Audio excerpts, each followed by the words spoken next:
dans Bien dans ton sport. Je suis Agnès, pharmacienne sportive, fondatrice du laboratoire Natillé. Ici, je partage mes conseils en santé naturelle, nutrition ou encore gestion des blessures pour prendre soin de vous naturellement. Que vous soyez sportif, amateur, professionnel ou pas du tout sportif, ce podcast est fait pour vous. Alors mettez vos baskets ou installez-vous et on y. Coucou les amis, j'espère que vous êtes en pleine forme et bienvenue pour ce nouvel épisode de podcast Bien dans ton sport. Aujourd'hui, on va parler des maux de dos. On va parler mal de dos. Simplement, on va vraiment parler de toutes ces douleurs de dos qui nous empoisonnent la vie quand on est sportif, moins sportif aussi d'ailleurs, parce que ça touche pas uniquement que les sportifs. Avant de commencer et de rentrer dans le vif du sujet, je voulais prendre quelques secondes pour vous remercier et remercier tous vos avis sur le podcast parce que vraiment ça me fait super chaud au cœur et je suis super contente de continuer à vous partager ces conseils dans le podcast. Bon, parlons mal de dos, parlons douleur au dos, etc. Tout ce que vous voulez. En tout cas, ce qu'il faut retenir, c'est que le mal de dos, ça touche quasiment toute la population et entre 20 et 90 ans, ce sera 3 personnes sur 4 qui auront des douleurs lombaires à un moment dans leur vie. Donc ça, c'est une donnée qui est hyper importante et qui fait que je vous en parle aujourd'hui parce que le mal de dos, ça touche énormément de sportifs et surtout quand on a mal au dos, ça peut vite nous empoisonner le quotidien parce que c'est une des parties les plus importantes aussi de notre corps. Mais pour commencer ce podcast, je voulais déjà faire un petit topo sur la douleur. Déjà, je vais parler douleur parce que pour moi, c'est hyper important de comprendre en fait ce qui est vraiment la douleur et pourquoi ce système existe au niveau de notre corps. Il faut voir la douleur en fait tout simplement comme un système d'alarme créé par notre cerveau suite à plein de réactions en chaîne qui vont se produire. En fait, dans notre corps, on a plein de récepteurs. Ce sont des capteurs. On va avoir des récepteurs sensibles à la chaleur par exemple, qui s'appellent des thermorécepteurs.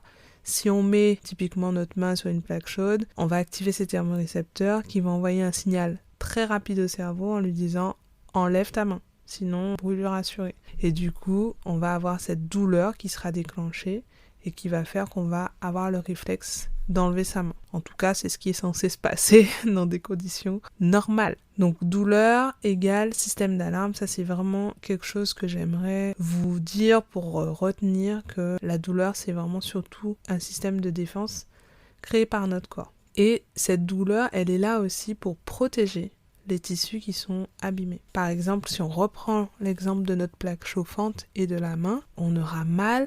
Le cerveau va envoyer aussi des signaux au corps disant « ça fait mal la main », donc on va pas utiliser la main pendant quelques temps, pendant le temps de présence de cette douleur, pour pouvoir l'aider à cicatriser. Donc ça, c'est un point important qu'il va falloir retenir. Il y a Greg Lehman, on dit chiropracteur assez connu à l'étranger, qui dit que la douleur est une expérience sensorielle ou émotionnelle désagréable associée à une lésion tissulaire réelle ou potentielle ou décrite en ces termes. Donc là, si on reprend cette citation, on voit qu'il y a plein de mots importants. Si je pouvais vous montrer, je les soulignerais ou je les mettrais en gras. En tout cas, cette citation, elle m'a beaucoup parlé parce que on voit aussi que déjà c'est une expérience sensorielle, donc c'est un contexte bien particulier, ou émotionnel, qui est pas agréable, on est d'accord. Donc quand on a mal, déjà, on s'en souvient. Et aussi, c'est associé à une lésion tissulaire réelle ou pas. Donc ça veut dire qu'il y a aussi beaucoup de personnes qui se plaignent de douleur, mais c'est pas forcément lié à un tissu qui est lésé ou qui est abîmé. Donc ça, c'est quelque chose qu'il faut retenir. Si je reprends un autre exemple, c'est qu'il peut y avoir des douleurs suite à des traumatismes. Pourquoi ? Parce que le cerveau va faire appel à sa mémoire pour dire que cet élément était traumatisant. Tout ça pour dire que même pour les douleurs en général, et en particulier pour les douleurs de dos, il va y avoir aussi des impacts de notre cerveau et de la mémoire de notre cerveau par rapport au contexte de survenue de la douleur. Je ne sais pas si je suis claire, mais en tout cas, ce que je voudrais que vous reteniez, c'est que la douleur, en plus d'être un signal d'alarme qui, grâce à ces récepteurs qui captent l'information et interprètent en fait s'il y a un danger ou pas, auquel cas il va se mettre dans une situation de protection. Du coup, laisser la douleur pour qu'on ne puisse pas utiliser la zone. Mais elle est surtout multifactorielle, cette douleur. Donc il n'y a pas qu'un seul facteur qui va causer cette douleur, mais il peut aussi y avoir par exemple le stress, la peur, l'histoire de la douleur aussi. Je sais pas si ça vous est déjà arrivé, mais quand on a déjà eu par exemple mal au dos ou un lumbago, etc., ben souvent on a peur de faire certains mouvements qui vont solliciter le dos.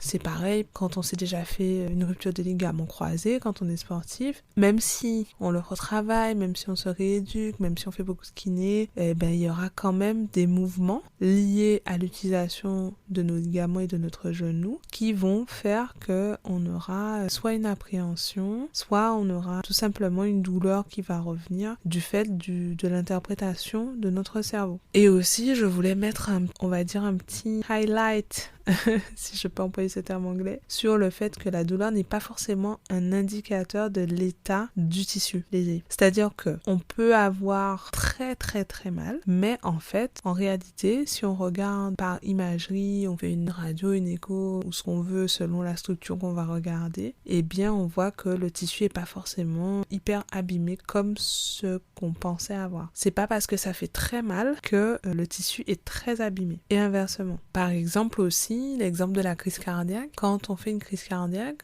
souvent on a mal au bras, alors que c'est le tissu cardiaque, c'est le cœur qui est en train d'être lésé, le tissu cardiaque qui est lésé. Donc non seulement au niveau de l'indication géographique, il peut y avoir des douleurs qui sont déportées, même si physiquement, dans nos douleurs physiques liées à la pratique physique, au sport, à la marche, etc., on sera surtout sur des traumatismes localisés, mais il peut y avoir des douleurs déportées. Et aussi, on peut avoir une entorse où on a très très mal. Souvent l'entorse, c'est cette torsion du ligament. Le ligament, c'est un peu comme un élastique. S'il est tiré trop fort, s'il est distendu, eh bien, avec ou sans arrachement osseux, des fois, on a très très mal, surtout dans les 24-48 heures qui suivent cette entorse.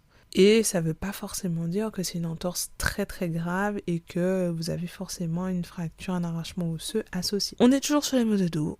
Vous êtes toujours bien dans ton sport, mais on va rentrer dans le vif du sujet et aujourd'hui je voulais vous parler de 4, pathologies qui touchent le dos parce que pour moi elles sont très importantes au niveau des sportifs et qu'il y a surtout des solutions. Il y a des solutions naturelles qu'on peut apporter et je vais vous en parler dans ce podcast. On va commencer par la lombalgie. La lombalgie, c'est un terme assez scientifique pour parler de mal de dos. Tout simplement. Donc la lombalgie, c'est vraiment toutes les douleurs qu'on aura au niveau de la zone lombaire. La zone lombaire, c'est vraiment la zone du bas du dos. Donc je vous invite par exemple à prendre vos 2 mains, à placer vos 2 mains derrière le dos, juste en mettant pulpe des doigts sur le haut des fesses. Et bien là, vous êtes en train de toucher avec votre main votre zone lombaire. Ce qui sera en dessous de la naissance des fesses, ce sera la région sacrée au niveau de la colonne. Et ce qui sera au-dessus, ce sera la région lombaire. Et puis après, si on remonte, on aura la région dorsale, thoracique, etc.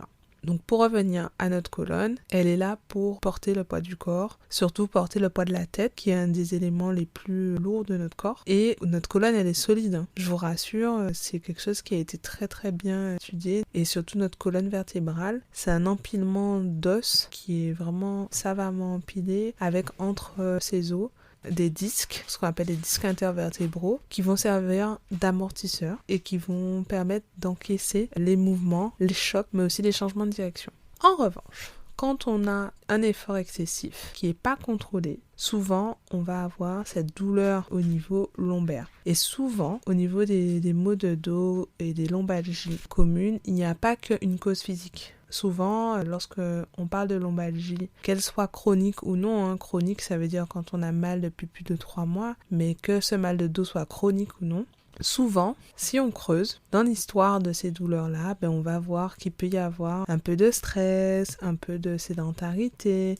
Donc c'est quand on réduit un petit peu nos efforts physiques, on fait un peu moins de sport, on travaille assis, souvent sur l'ordinateur, et là on va tout simplement réduire notre force musculaire, donc on va se démuscler, on va perdre en muscle au niveau de la tonicité des muscles du dos et on va être plus sujet aux lombalgies, à ces maux de dos. Pour la prise en charge de ces lombalgies, qu'est-ce qu'on peut faire pour éviter d'avoir ces maux de dos? Surtout éviter de rentrer sur un mal de dos chronique parce que souvent quand on commence à avoir mal au dos, on a toujours un peu mal au dos. Mais je vous rassure, il y a quand même des solutions. il y a quand même des choses que l'on peut faire. Et surtout, on va parler un petit peu de l'hygiène du dos. L'hygiène du dos, c'est vraiment avoir, comme un brossage de dents, comme une hygiène dentaire, avoir des exercices, faire des rotations et des mouvements quotidiens pour pouvoir améliorer la mobilité de cette colonne-là. Mais surtout, ne pas arrêter de bouger. Parce que la plupart des maux de dos, le mal de dos, sera souvent lié à la sédentarité. Sera souvent lié au fait qu'on ne bouge pas assez, qu'on se démuscle et qu'on perd nos muscles. Et donc, on favorise ces douleurs. En tout cas, quand on a mal au dos, et pour éviter de tomber sur des maux de dos chroniques, des lombalgies chroniques, on va surtout tabler sur du chaud et du travail de mobilité. Donc le chaud, ça peut être toute source de chaleur, donc une douche chaude, une bouillotte sur la zone, un patch chauffant. Il y a aussi les crèmes à base de piment, parce qu'il y a vraiment des effets sur la capsaïcine, qui est l'actif chauffant du piment, qui sont complètement naturels. Donc vous pouvez retrouver aussi dans les soins natifs que j'ai créés. Mais surtout, ce qu'il faut retenir, c'est que au-delà d'utiliser des crèmes, c'est comprendre pourquoi on utilise ce genre de crème pour les maux de dos. Parce que souvent, le problème et la douleur va être causée principalement par des contractions musculaires réflexes, du fait que le cerveau a eu cette information qu'il y a une douleur à ce niveau-là. Donc il va envoyer aussi une information dans l'autre sens, disant aux muscles qui entourent cette zone lombaire de se contracter pour éviter que vous surutilisiez cette zone-là. Très très important de dénouer un petit peu ces contractures musculaires qui vont être responsables de la douleur au niveau du dos. Donc massage léger pour lever ces contractures plus crème à base de piment, un excellent combo. Après on va travailler sur les antidouleurs, donc vous pouvez aussi prendre des antidouleurs comme le Doliprane ou le paracétamol, parce que ce sera le premier antidouleur qu'on aura. Et surtout, vraiment, je vous invite à consulter un kinésithérapeute. Pourquoi ? Parce que le kiné va vous permettre déjà de travailler sur votre mobilité et surtout d'éviter d'avoir peur d'utiliser votre dos. Et ça, c'est vraiment une des causes les plus fréquentes de passage en chronique des maux de dos. Et c'est ce qu'on appelle la kinésiophobie. C'est la peur du mouvement. Et c'est une peur du mouvement qui est principalement liée à la mémoire et à la situation qui accompagne le mouvement douloureux. C'est-à-dire que votre corps, il va prendre en mémoire le fait que vous ayez mal au dos. Et du coup, il va éviter. Et il y aura toujours cette petite voix du cerveau qui va vous dire « Mais non, mais n'utilise pas ton dos, c'est pas bon. Tu vas te faire mal. Rappelle-toi la dernière fois, quand tu as fait ce mouvement-là, tu as eu très très mal et pendant 10 jours, tu pouvais plus bouger. Donc c'est mieux, on va se ménager, on va pas trop bouger. » Et ben non, c'est l'inverse. Il faut vraiment travailler sur la mobilité. Après, on verra qu'on ne sera pas forcément sur des mouvements brusques avec des charges, etc. Il y a beaucoup aussi de maux de dos qui sont liés à des problèmes d'ergonomie au travail. On l'a vu beaucoup avec le confinement. Par exemple, les personnes étaient installées dans des chaises qui n'étaient pas forcément ergonomiques chez elles, avec des bureaux qui n'étaient pas forcément à hauteur, travaillaient sur des tables à manger. Donc c'est bien parce qu'on est chez soi, etc. Mais on n'est pas forcément fait pour rester sur des chaises qui ne sont pas adaptées, avec des horaires assez longs, peut-être un écran qui est trop bas, donc on a tendance à plus se voûter et à créer des tensions différentes sur la colonne. Donc déjà, ça c'est un point très très important à retenir pour le mal de dos. Quand je vous parlais de l'hygiène du dos, il y a des exercices que vous pourrez faire au quotidien. L'exercice le plus simple que moi je vous recommande de faire au quotidien si vous êtes sensible du dos ou si vous voulez simplement avoir une belle hygiène du dos, c'est l'exercice de yoga qu'on appelle chat-vache. Pour les adeptes de yoga, ça va être très très simple parce qu'ils connaissent. Pour ceux qui n'ont jamais fait de yoga, alors vous vous mettez à quatre pattes, donc sur vos genoux et sur vos mains, donc les mains en dessous de vos épaules, du niveau de vos épaules, et vous allez faire des mouvements où vous allez rentrer le ventre et faire le dos rond, un peu comme un chat, et d'autres mouvements où au contraire vous allez faire un U entre guillemets avec votre colonne et remonter la tête pour pouvoir détendre la colonne. En faisant ça avec des exercices de respiration couplés, c'est déjà une très très bonne base à faire au quotidien pour vraiment travailler sur la mobilité du dos. Parlons maintenant du lumbago, qui est ce fameux tour de rein. Vous savez, le mouvement de trop qui fait que vous restez carrément bloqué. Alors là, c'est vraiment très très douloureux, c'est brutal et souvent, c'est un peu paralysant parce qu'on ne peut plus faire grand chose en fait. Ces douleurs-là vont être caractérisées de douleurs en coup de poignard. Donc c'est vraiment des douleurs très très fortes, très puissantes, caractéristiques. On a l'impression qu'on se fait rentrer des poignards dans le dos. Donc je sais pas si ça te parle, le lumbago, si tu en as déjà eu un. En tout cas, moi j'ai déjà été touchée par un lumbago et je t'assure, c'est très désagréable, on s'en souvient. Et surtout, ce qu'on peut voir, c'est qu'on se met ensuite en position antalgique. C'est-à-dire que souvent, on va avoir une rotation du bassin. Donc les ostéopathes et les kinés pourront vous expliquer ça mieux que moi. Moi, c'est pas mon boulot, mais en tout cas, on voit, même visuellement, on voit qu'une personne qui a eu un lumbago va avoir une position, il va pas marcher droit, clairement. Et du coup, ça va faire que on va voir, et surtout, vous allez vous rappeler de ce moment. C'est un moment précis, contrairement au mal de dos et à la lumbalgie commune, où là, ça peut être une succession d'actions. Là, on sait le mouvement de trop. On s'en rappelle, on sait à quel moment c'était et on peut le préciser, on peut le décrire dans le... Ça peut être un mouvement forcé, quand on a porté une charge trop lourde, un déménagement, etc.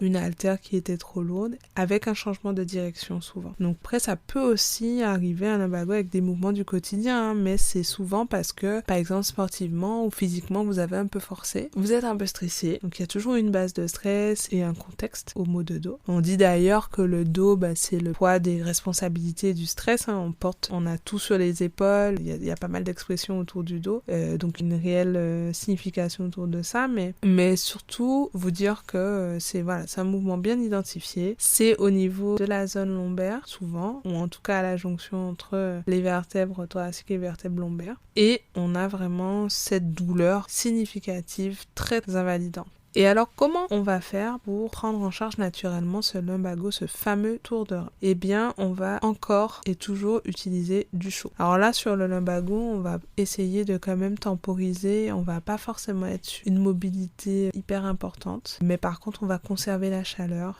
la douche chaude, la bouillotte, le pad chauffant, les crèmes à base de piment et le massage léger pour encore ces contractures musculaires réflexes. Là, on peut aussi parler de magnésium. On peut aussi travailler sur le magnésium parce que le magnésium, on l'a vu dans un épisode de podcast, quand il est bien assimilé, il va agir sur les contractions musculaires et les spasmes musculaires et du coup, ça va être intéressant. Aussi, on va avoir des antidouleurs comme le paracétamol qui vont être souvent utilisés. Souvent, on va aussi se faire prescrire ou acheter ou utiliser des anti-inflammatoires non stéroïdiens comme l'ibuprofène pour les maux de dos. Donc, c'est une réponse. Après, c'est pas forcément toujours la bonne réponse, mais ça reste une réponse. En naturel, vous pouvez aussi utiliser quelques huiles essentielles comme l'huile essentielle de lavandin super et l'huile essentielle d'eucalyptus citronné que j'aime bien conseiller pour le mal de dos de type lumbago. Parce que c'est du coup un mal de dos qui est très ciblé, très fort. Ça va permettre de calmer instantanément la douleur et c'est coupable complètement avec les soins nattiers si jamais vous souhaitez les utiliser. On va essayer de faire de la marche quand même, d'avoir une position antalgique, anti-douleur. Donc il y a des positions comme la position du fœtus quand on est sur le lit, qui est une position antalgique, donc dite antalgique, qui ne déclenche pas la douleur. Et grosso modo, ce qu'il faut retenir, c'est que votre douleur, ce sera votre limite. Donc il va falloir quand même continuer à mobiliser, mais dans la limite de la douleur. Là, nos amis ostéos vont avoir vraiment leur place et vont pouvoir apporter une réponse et en tout cas travailler sur cette position antalgique qu'on a et rééquilibrer tout ça. Après, il va falloir quand même du repos et surtout gérer le stress accumulé. On va essayer de pas trop faire d'étirements à cette période-là et vraiment plus de travailler sur le dénouement de ces contractions et calmer la douleur. Voilà. Encore une fois, si on a fait un lumbago, c'est qu'il y avait quand même une fragilité au niveau dorsal. Donc, il va être quand même conseillé, une fois qu'on aura fini la part aiguë, où on est bloqué, on peut plus marcher, et bien là, on va pouvoir quand même avoir cette hygiène du dos avec des exercices quotidiens, comme le chavage, si vous avez retenu, mais aussi d'autres exercices d'étirement avec les bras levés, où on va essayer de toucher les orteils ensuite. On peut aussi, avec des élastiques, faire des exercices pour travailler le haut du dos aussi, sur le bas du dos, lorsqu'on est assis les jambes tendues, essayer d'aller toucher aussi le bout des orteils. Voilà, il y a plein de petits exercices que peut vous montrer aussi votre kinésithérapeute pour pouvoir travailler au quotidien le dos. Si vous nous suivez encore, on va parler encore du mal de dos, mais surtout de la sciatique.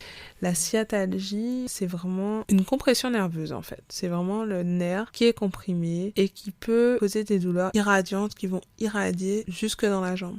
Souvent, plusieurs causes à cette sciatalgie. Les gens vont vous dire j'ai une sciatique. C'est assez identifiable également. Il y a plusieurs causes. Ça peut être des causes musculaires, ça peut être une sensibilité aussi à la douleur qui est diminuée. Et il peut y avoir des situations d'urgence. Donc si par exemple vous avez des fuites urinaires suite à cette sciatique ou cette sciatalgie, ou si vous voyez que vous arrivez plus à bouger les pieds, là vous filez aux urgences et vous consultez sur. Donc dans tous les cas, même toutes les pathologies que j'ai citées, ça ne dispense pas d'aller voir votre médecin parce que le but c'est quand même d'avoir une prise en charge et de s'assurer et d'écarter des choses plus graves. Après moi le but du podcast c'est vraiment de vous aider à comprendre parce que pour ma part ça a été une chose qui m'a vraiment beaucoup aidée et vous savez que comprendre ce qu'on a, comprendre sa pathologie c'est déjà on va dire 60% du travail de guérison. Donc ne restez pas et n'acceptez pas une fatalité. C'est surtout ça qu'il faut retenir. En tout cas pour la sciatique, cette douleur qui irradie au niveau nerveux, on va pouvoir appliquer du froid par exemple, des choses plutôt pour travailler sur le côté nerveux de la jambe. Après c'est mécanique, souvent c'est une compression mécanique du nerf, donc on va travailler sur un antidouleur, pareil on peut travailler paracétamol, mais aussi certaines huiles essentielles comme la camomille romaine qui a des propriétés super intéressantes sur les nerfs. Mais aussi la menthe poivrée, côté un peu frais, antidouleur, va être intéressant. Et on a aussi l'eucalyptus citronné ou l'huile essentielle de Golteri qui sont des huiles essentielles très anti-inflammatoires qui vont être intéressantes.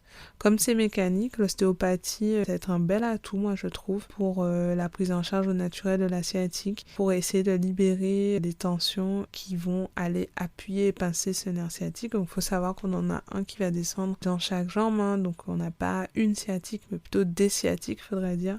Mais en tout cas, ça fait partie des choses à savoir pour la sciatique. On va aussi essayer de gérer le stress et diminuer le seuil douloureux. Et on va continuer quand même à marcher, avoir une activité physique dans la limite de votre douleur. Toujours et encore.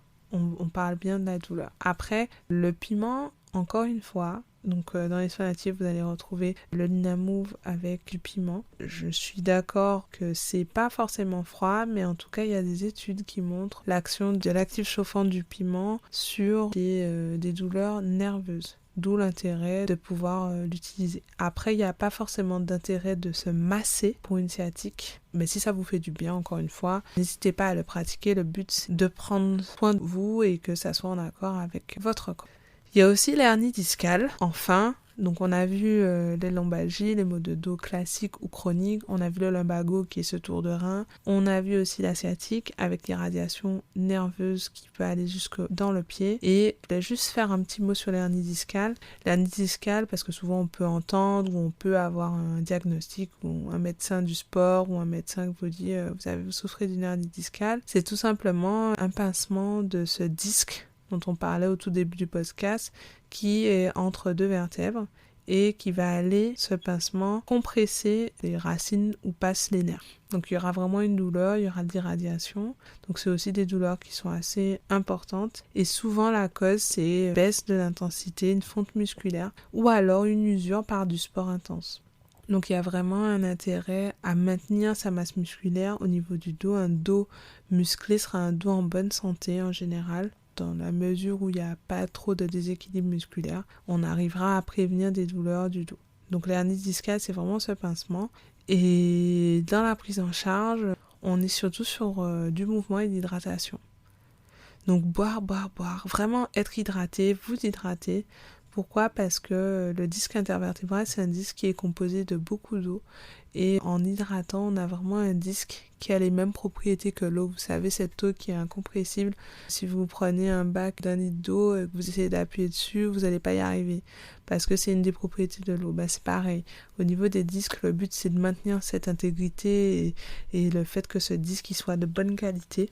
Et pour qu'il puisse faire son rôle d'amortisseur au niveau des vertèbres. Donc vraiment du mouvement, des exercices au quotidien. On va aller décontracter aussi la zone en massage léger avec notamment des crèmes chauffantes naturelles. Des huiles essentielles, on peut en utiliser également, toujours dans la limite de la douleur. On évite les mouvements trop importants sur des phases aiguës. et on évite aussi des étirements sur les phases aiguës, mais on va quand même aller travailler sur la mobilité. Donc voilà pour ce podcast. En tout cas, je voulais vous dire que pour prévenir ces maux de dos et pour éviter d'avoir mal au dos, c'est surtout pas se dire je porte une ceinture lombaire et tout va bien et je ménage mon dos. Au contraire, c'est surtout essayer de maintenir son dos et se rappeler que le dos, c'est une structure qui est très solide et qui est faite pour bouger, pour étirer, pour danser, pour nager, pour tout ce que vous voulez.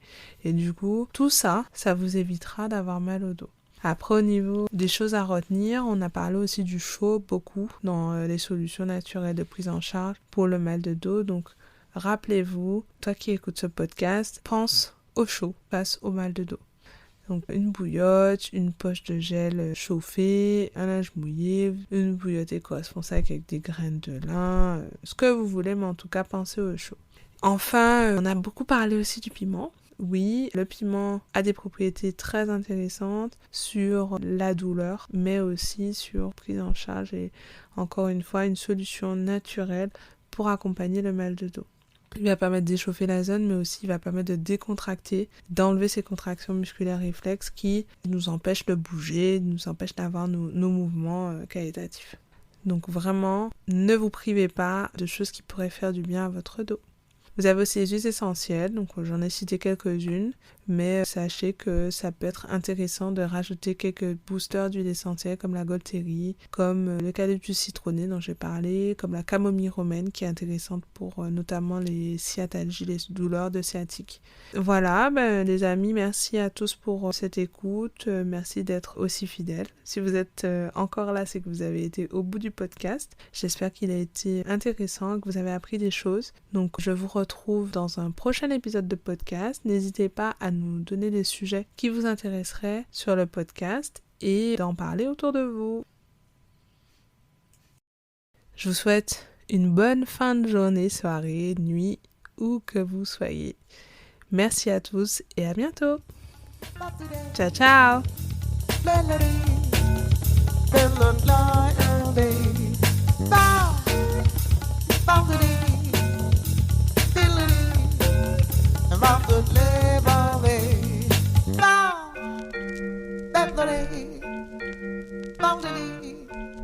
I'm out the day, alright.